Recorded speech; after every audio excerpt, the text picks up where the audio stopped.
The world we inhabit is not as free, or certain, or safe as you might think. The things that you believe to be unassailably evident are little more than shadows dancing behind a curtain, a masquerade crafted and dutifully upheld by an organization known as the Foundation. The file you are about to hear contains containment procedures, descriptions, testing logs, historical and in some cases first-hand accounts of the anomalous objects the Foundation serves to secure, contain, and protect. Its contents have been thoroughly scrutinized by the Ethics Committee and approved by the O5 Council for release to trusted associates of the Foundation. This is SCP Unredacted.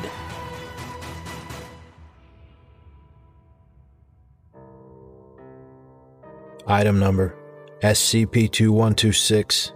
Object class Safe. Special containment procedures.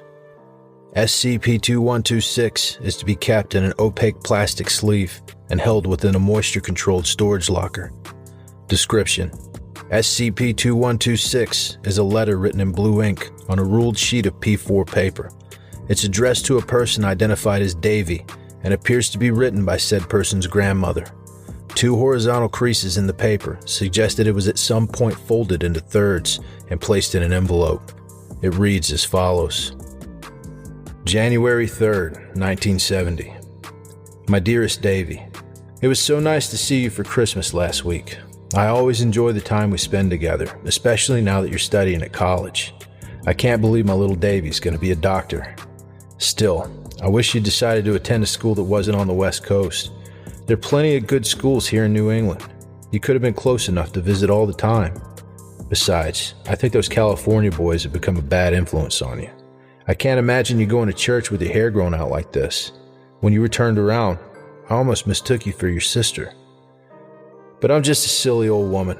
I guess boys will be boys. Or girls. These are strange times. With much love, Grandma. When SCP-2126 is read aloud from beginning to end, all of the reader's hair follicles will immediately cease normal function and begin to pull hairs downward through the dermis and into adjacent tissues. Once there is no more hair above a particular follicle, the follicle will begin contributing cells to the inward growing hair. This process proceeds at a rate of 1.25 centimeters per month, approximating the average rate of human hair growth.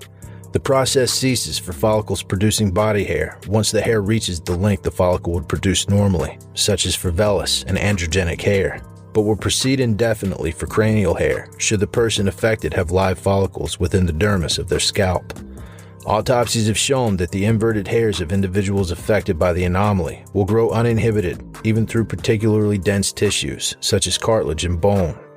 Following greatly reduced mobility caused by hair growing through muscle and nerve tissue, death by the anomaly occurs once vital organs are sufficiently penetrated.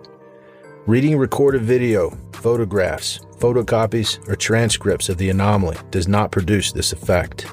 Addendum: the effect of SCP-2126 can be temporarily halted with chemicals that prevent hair growth or by surgical removal of follicles, as the affected individual's body will quickly produce new follicles to replace those removed. The effect can be permanently halted only through surgical removal of the dermis.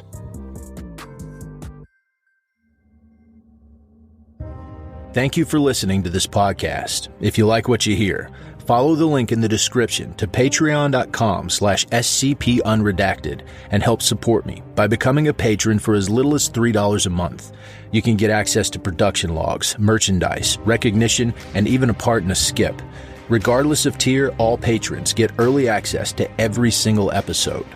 I don't have the talent it takes to write a skip. All I do is read.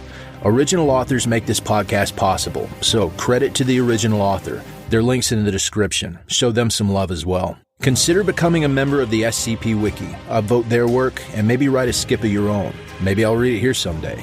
You never know if you never try. The content of this podcast and content relating to the SCP Foundation, including the SCP Foundation logo, is licensed under Creative Commons Sharealike 3.0, and all concepts originate from scpwiki.com and its authors. This recording, being derived from this content, is hereby also released under Creative Commons Sharealike 3.0.